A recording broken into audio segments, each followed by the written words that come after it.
So yun, okay, KGX, kamusta kayong lahat? At check lang natin ang nangyayari sa Bitcoin. Bitcoin, grabe no? So natulog ka lang 89,000 na.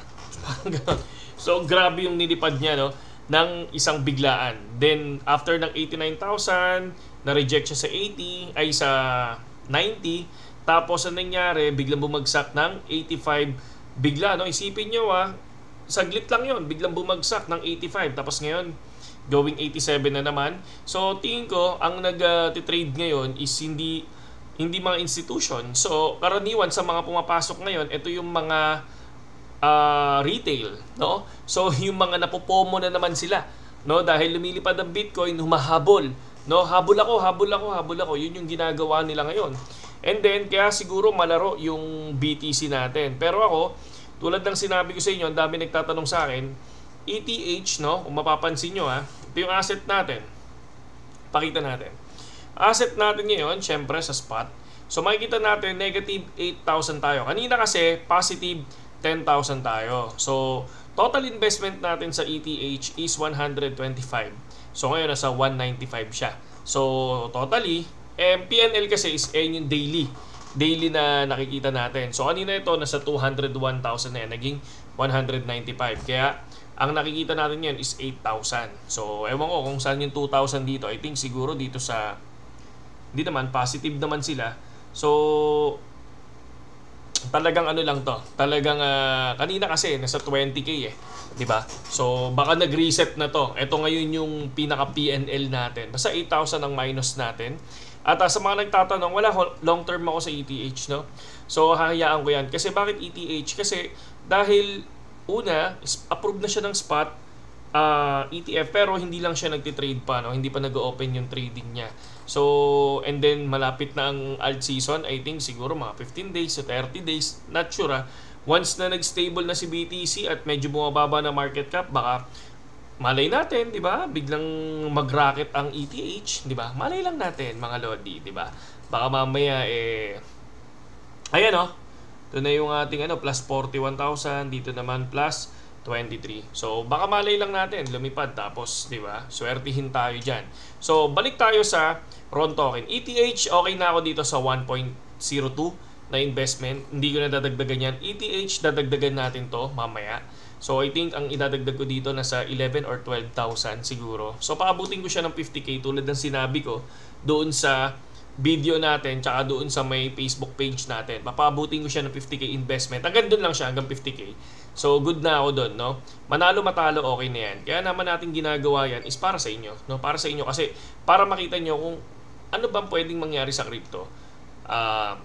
Pag middle na, no? Ito na yung papuntang bull run, no? Kung naniniwala tayo sa bull run, ito na yung nasa mid tayo. So tingnan natin kung ano mangyayari. Babagsak ba o mananalo ba ako dito o matatalo tayo dito. So, ito yung magiging lesson natin hanggang sa mag-TP ako. So, kapag nag-TP ako, ayun na, sarado na yung libro ng episode 1 natin doon sa pag-i-invest natin sa cryptocurrency. Ang next natin aabangan, yung all-time low, yung all-time high, na kung paano siya babagsak, anong gagawin natin doon. Okay? So, ngayon, bakit RON token? Sige, RON token, bago ang lahat, kung bago kayo sa channel natin, please like and subscribe dun sa video natin. At sa mga wala pang BitGet, pumasok kayo sa BitGet kasi 76 na lang. 76 na lang yung makakapag-avail nung free VIP 1 week sa BitGet, mga lodi. Kaya gamitin nyo na yung link natin sa description. Sayang kasi, di ba? Sayang na sayang kung hindi nyo siya gagamitin. Ano nangyari? Yun. Okay. So, bumababa si ETH, nagiging negative 10k na tayo. So, ano lang yan? Sabi ko nga sa inyo, natural yan. Kaya kung long term ka, mag-hold, so hindi mo papansinin yung mga ganyan. Okay, punta tayo sa RON token. So, check natin RON token. Yan. So, RON token, kung makikita natin, siya na lang yung hindi pa nagpaparabolic. No, kung titignan natin, wala pa. Talagang ang ano nito, ang sistema dun sa 4 hours time frame niya. So from 1.2 umakyat ng 1.6 and then nag-drop siya ng 1.5. So which is nasa 80 pesos. So nag 80 pesos siya noong nakaraan, lumipad hanggang 90 pesos. Kahit pa paano, 93 yata, 93 or 95 pesos. And then ngayon bumagsak ulit siya ng 88 pesos. So far hindi pa natin nakikita sa kanya yung parabolic na nakikita natin ngayon. Kanino? Kay Dogecoin. Bakit nagpa-parabolic si Dogecoin? Bakit ang laki ng nilipad ni Dogecoin, mga lodi? Elon Musk. Kasi 'di ba, una, si Elon Musk is talagang sumusuporta kay Trump. I think Trump epekto. Yun nangyayari ngayon kay Dogecoin. Kasi kung mapapansin nyo, punong-puno. Lagi sila, no? Lagi sila laman ng social media, lalo na sa Twitter, mga lodi. And then, kung makikita natin, lahat ng token natin before, ADA, is nagpa-parabolic sila. No? Tapos, sino pa ba? XRP, bumagsak ang Bitcoin ng XRP, medyo umaangat siya, ha? Bumagsak ang BTC, pero XRP, umaangat ang XRP. Alam niyo naman na XRP holder din ako, mga lodi. Pero hindi ko pwedeng ipakita yung XRP natin kasi medyo mataas siya, no? Ang hirap na ma-quote diyan. So next, ang titingnan natin basta RON token. Bakit RON token? Para saan ba si RON token? No, Axie Infinity token siya. Okay? Axie Infinity token, kilala niyo naman si Papa Gios, no? Sabi nga nila, kamukha ko to nung malinis pa yung mukha ko. Ngayon kasi medyo tayo ngayon. Medyo tingin yung mata natin, no? Wala tayong tulog. Ito pogi to si Gios, kamukha ni Luis Manzano to eh. Okay, so kung mapapansin nyo, Gios, no, ang ginagawa nila, still, bumubuo pa rin sila ng, anong ginagawa nila?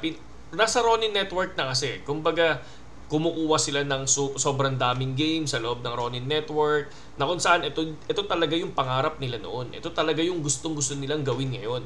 No, sa Ronin Network, magkakaroon ng multiple games diyan na kung saan yung mga player, no, na yung mga may hilig sa game, ito yung laruin nila. Papasok sila sa Ronin Network, tapos mamimili sila ng mga game dyan. Ayan yung mga ini-stream nila, ayan yung mga pinagtutuusan nila ng pansin. Dati, ang ginagawa kasi nila, basta lang game, pinapasok lang nila dyan.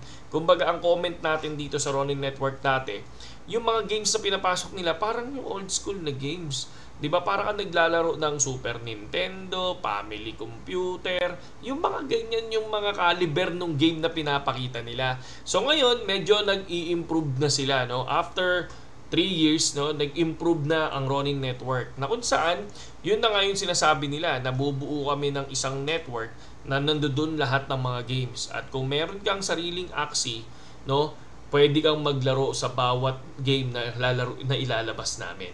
Basta meron kang NFT nila. Pero ngayon kasi, kahit wala kang NFT nila, pwede kang maglaro ngayon. So, ang maganda dito, ang RON token kasi is magiging gas fee. Para siyang ETH, mga lodi. Para siyang ETH ng Ronin Network.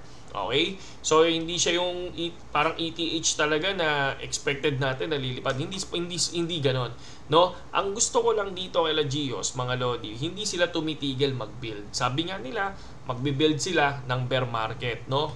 Kahit anong nangyari sa kanilang pambabash sa nangyari ng Axie Infinity, no? Pero tingnan nyo, patuloy pa rin silang nagbi-build, build. Diba? So, yun yung mga katangian na gusto ko lang dito kay Gios. Actually, nakilala ako as content creator ng Axie Infinity. Nawala lang talaga yung ating channel before. Diba? Sabi ko nga sa inyo.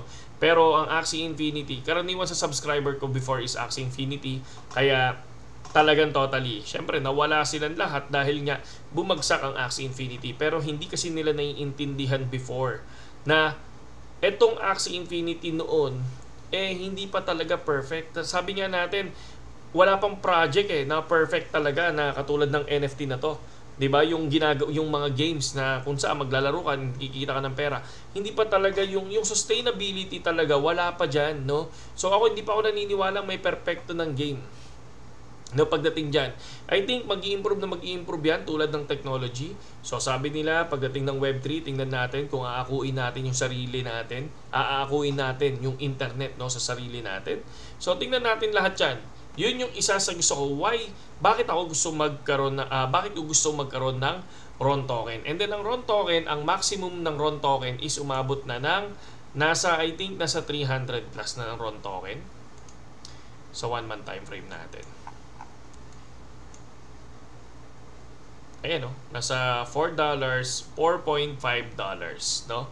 So tingnan nyo, sobrang laki na noon. Umabot ng 275 to 300 pesos ang RON token, mga Lodi. And then sa marketplace nila, kung mapapansin natin, Axie Infinity Marketplace, ito na yung mga games nila sa loob ng Axie Infinity, and then dun sa RON token nila. So ayan, ang dami na nga yun. Ito yung staking, gusto ko dito yung AXS, kaya lang hindi ako nakabili ng AXS agad, no? Sayang kung hindi dati kasi mahilig ako mag-stake, yung mga tinuturo natin, pero ngayon kasi nagbenta na ako ng AXS before.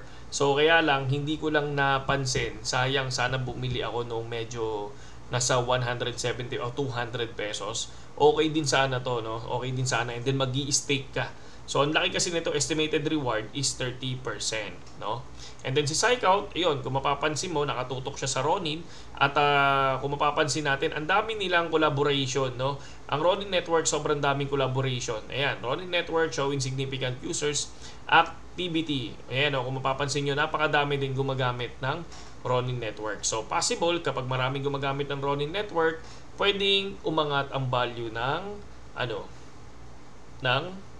RON token. Okay, di ba? And then ito naman yung Ronin. So ito siya. So makikita nyo naman lahat ng update ng Ronin Network nandito. Ito lang din ang gusto ko dito. Everyday meron silang pinopost. Everyday may mga content creator pa rin. Uy, kamusta na to? Tagal ng content creator niya, no? So lahat yan, no? Ayoko lang dito yung sobrang nag-hype, no? Sila Kagi, sobrang nag-hype yan eh. Sobrang makukulit yung mga yan eh, sila Kagi, no? Pero ako, eto si Kagi, yan, kakasabi ko lang, ito, itong si, dapat to, kinukupal ni, malupit to, eh. So, ayan. Ito si Kagi, makulit yan. Ito, tagal na rin ito. Pero, ayan, may RON pa rin naman sila. Kaya ako, kung mapapansin nyo, yung pangalan ko dito sa Twitter, sa Twitter, tingnan nyo. Ayan, Mark Anthony Lerma.ron, diba? Kasi ito, sa Axie Infinity. Kasi, nakilala ko bilang Axie Infinity content creator. So, tinitingnan ko lang, syempre, dahil bibili ako ng kanilang token, no? Syempre, high risk to.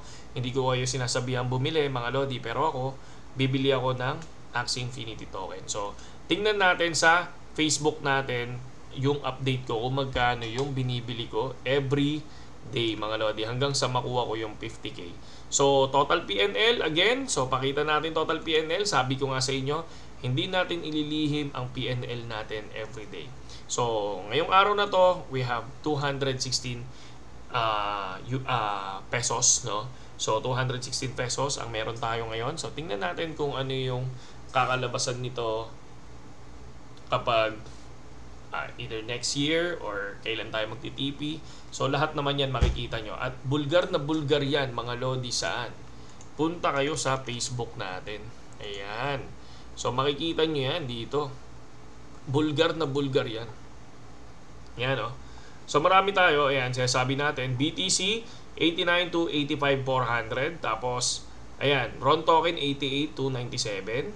Tapos, sinasabi ko lahat yan. So, ETH Heat, 3,400. Lahat ng update. So, ito pa nga, meron ako isang basher, eh. So, ayan, tinatawanan siya. Ang kulit, eh. Kasi sinasabi niya, nasan daw yung Lambo ko. Eh, wala naman ako Lambo, diba? Tapos, ito pa. So, sabi niya, yung PNL ko daw napakababa, pang mahirap. So, pang mahirap. So, ibig sabihin, kung mahirap pa yung PNL ko, kawawa naman yung mga subscribers ko. Diba? I think siguro hindi lahat may ganitong PNL. Diba? Yan, yan negative 10. Ibig sabihin pala, yan negative 10 na yan, nangyari sa subscriber ko yan. Tatawanan ng mga bashers natin. Ayan. So, yan, 216. Pero goods lang yan, no? So, tingnan lang natin. So far, ang kinikita na natin dito ay 39,000. Yan, plus 39,000. So, tingnan natin kung ano yung mangyari dito sa susunod. Update tayo everyday para malaman nyo kung ilan yung PNL natin everyday. Okay? Saludo sa lahat KGX at magandang gabi sa inyo lahat.